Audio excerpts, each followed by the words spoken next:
Danmark hører til blandt innovative lande, og for eksempel har København omkring 400 iværksættervirksomheder. Iværksættere har mulighed for at gøre lynkarriere og kan gå fra at være ukendt til at være millioner værd i løbet af nogle få uger. Men de fleste af iværksætterne knækker nakken i løbet af få år. Det er ikke nødvendigvis, fordi deres idé ikke er god, men det kan også være, fordi de ikke får den rigtige hjælp i opstartsfasen. Der er mange ting, man skal gøre rigtigt i starten, og få af dem har i virkeligheden noget at gøre med den idé, iværksætterne har. Det er der folk i København, der nu prøver at ændre på. Den 21. november var der af den grund et stort møde i den grå hal i Christiania. Mødet var arrangeret af copenhagenforthewin, og der deltog mere end 1000 mennesker. Det var jo et fjerde gang copenhagenforthewin holdt møde i København. copenhagenforthewin er det største forum for teknik i Danmark, og det blev startet for cirka et år siden som en fond, der har til formål at forbedre iværksættermiljøet i København. Iværksættere, investorer og lokale teknikere var samlet under samme tag og udarbejdede samme måder til at nå dette mål på. Mødet præsenterede forskellige eksempler på iværksættere, der var kommet igennem med deres projekter. En af dem var Thorvald Stisen, direktør for Momondo.dk, som er en søgemaskine på nettet til at finde de bedste flyrejser. Han præsenterede de tidlige stadier af søgemaskinen og fortalte om de hindringer, som han var løbet ind i. Han talte om 3 faser, som han mente enhver opstart har. Det er de første 1-2 år, som er en udviklingsfase, hvor det ikke er nødvendigt at gå på jagt efter investorer. Derefter kommer en markedsfase på 2-3 år, hvor projektets formål bliver sat, og hvor investorerne kommer ind i billedet. Og endelig er der en vækstfase, hvor firmaet ekspanderer. Han beskrev også, at alle nystartede går igennem de samme stadier af følelser. Alle er ivrige efter at udvikle produktet, når de starter, men mange kører på et tidspunkt sur i projektet og er ved at opgive det hele. Thorvald Stisen mener, at en god idé er nogenlunde lige så værdifuld som en god flaske vin, men heller ikke meget mere end det. Han siger, at det handler om udførelse og evnen til at gøre tingene hurtigt. En anden taler var Theis Søndergaard, som har startet en app, som hedder Vivino.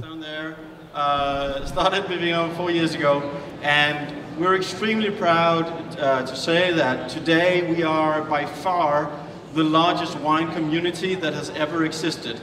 In the 9,000 years of winemaking, this has never happened before. So we now have 7 million users of the app.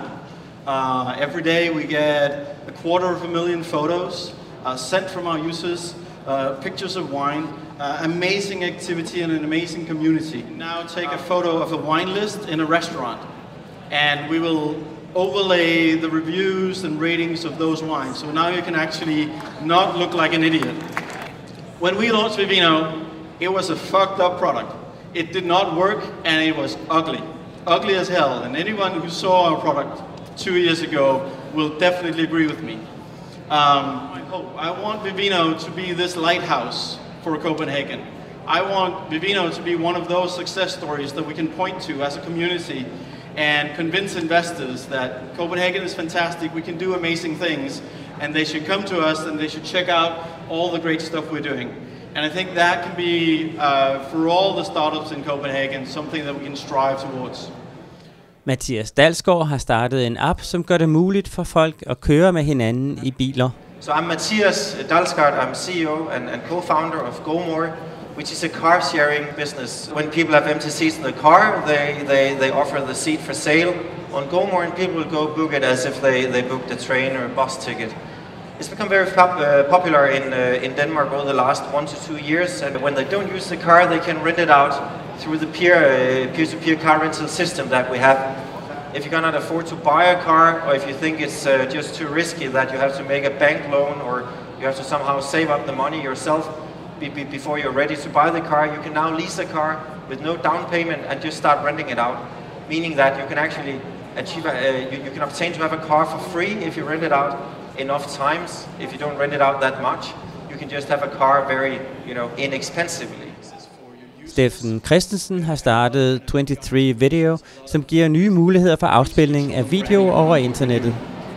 So we've seen pretty great results from this. We have 400 organizations that are using our product around the world. We are in 22 countries by now, working with roughly 160 partners.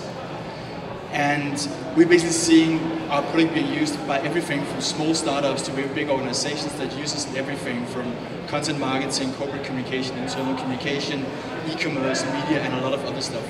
Are we able to build with our tool, with 23 Video, a better way of getting people in the door by basically growing our customers' audiences, by retaining that audience, by engaging that, by building better storytelling through better ways of using corporate video, and the end in having better return on investment on whatever is happening on the video strategies that our customers have.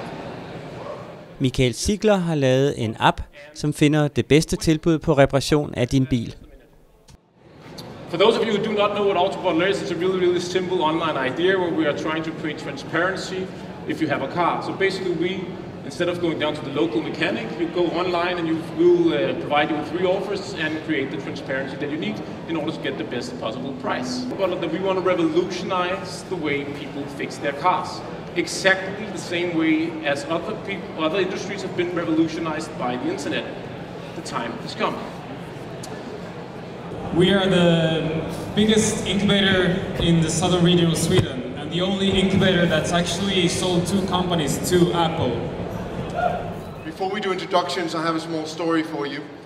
I was, about an hour ago, I was in the bathroom, just over there, and a voice behind me says, "We can't keep meeting like this."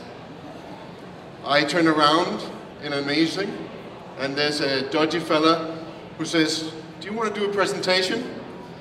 And it was Rasmus asking me whether I could get on stage. So all disclaimers, I had about 1 hour to get ready for this. But I'd like to thank Rasmus for giving me the opportunity, because being a startup, you have to grab any opportunity you get, and I just got one in the bathroom just before.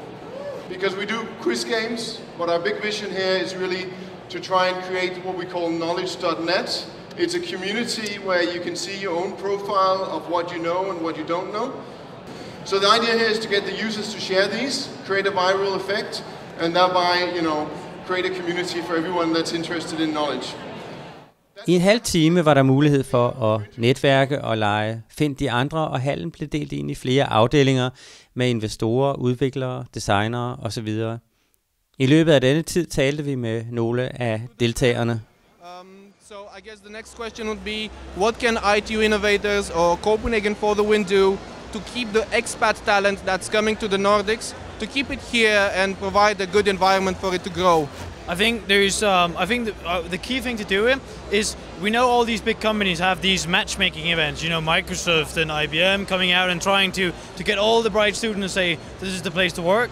I think we need to do that too, but for startups, we just have to make the students realize how amazing startups are, and it's not just. I think quite a few students might think that startups don't have money, or just sitting in a basement doing stuff, but that is not the case. And I really believe that we need to show this to students, because as you said yourself, we have quite a few hires every time we host a startup job fair, as we call it, where we bring out startups to brand themselves and try to hijack the talent. I think that's the way to go. Like, really tell them the startups are there, and then you can actually get a student job in a startup. In Innovators, we really try and brand copenhagenforthewin for the place to go to if you want to know what's going on in Copenhagen, which most of us do. So we really try and get it out to students, say this is the place to be if you want to go further than just your university. And we're really happy about students doing that, and we really advocate people going outside of the university, because this is where the magic happens. A lot of stuff happens at the university, but it really happens here in this very hall.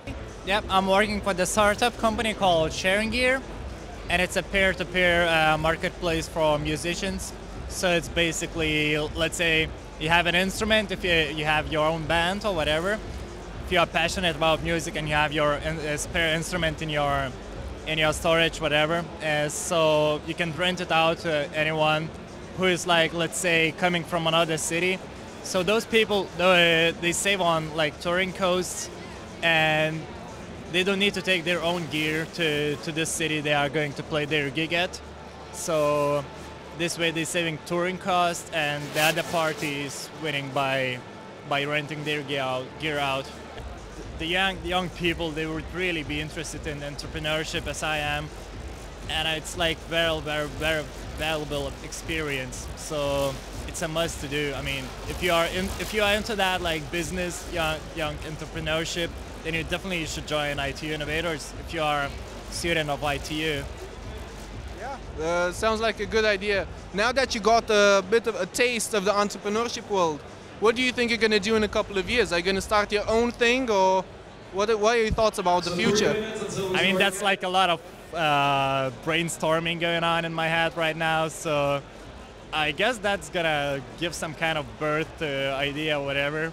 So I'm really looking forward to start something. Copenhagen Cocoa is our organization for iOS and Mac developers here in Copenhagen. And we organize events, and we have two kinds of events. The first one is NS Coder Night, where we hang out at a cafe in Nørrebro called Café Retro every Wednesday. And then we have another event called Cocoa Heads. That is a bigger event every second month, where we have talks by developers, very technical. And if you're an iOS developer and you haven't been to any of our events yet, you should really go to copenhagenforthewin.com and find the link for meetup.com and go to our next event that is December 11th. It's incredibly important that we meet as a community, physically, celebrate the success and learn from all our failures. So we would really love to bring in creative, passionate individuals from the community to come in and help us help you. To that end, we are establishing a community group, and we will be holding the first open community meeting on December 9th at 11 p.m. We have made a co-working space called Rainmaking Loft in London and in Berlin, and it's been an awesome experience. There are around 200 tech entrepreneurs in both places, and we have a wait list, so we thought why not do it in our own hometown, Copenhagen. So the 1st of March we are launching this place out on Holmen, 3,000 square meters, where there will be room for 350,000 entrepreneurs working alongside. And what we think will be great about the place is that we're going to have a great campus feel out there, because it's its own building and there's space around it, and it's on an island. Then we are going to have a great community because there's a lot of people, and we're going to do a lot of events. There are 750 square meters on the top floor that will be used for events, and we do know a lot of investors since we raised more than $500 million in Rainmaking and Startup Bootcamp combined. We have 1,400 mentors across Europe and 124 big companies as our sponsors and partners. All of that we plan to bring into play in Copenhagen Loft, and a 5-star service. We believe that a good co-working space should be a bit like a Marriott hotel. There should be great service, the coolest co-working space in Scandinavia. So you can suggest anything you want there, and we'll take it into consideration. There'll also be a huge party where all of you are invited. What you do there is you get together with 80 other people from around the world, and you develop an idea which can positively impact the lives of 1 billion people, and it should end up in building a startup. Last year we had a guy called Christianshavns who won the 2014 competition. What he did was he got together with his team at Singularity University, and they came up with the idea for a hygiene pad for women with a built-in biochip and a radio transmitter, which is actually able to find out whether you have a sexual disease or if you lack nutrition or something, and it will give it to an app so you can always be updated on your health, and you don't have to go to the doctor to get a blood sample. That's an example of the kind of ideas that we're looking for, and the Søren is right now back in Silicon Valley building a startup around this concept. Ideer er nogenlunde det samme værd som en god flaske vin, blev der sagt. Lad os håbe, at det nye miljø for iværksættere vil få flere af idéerne igennem til færdige produkter. Tak fordi du kiggede med, og glem ikke at like os på Facebook.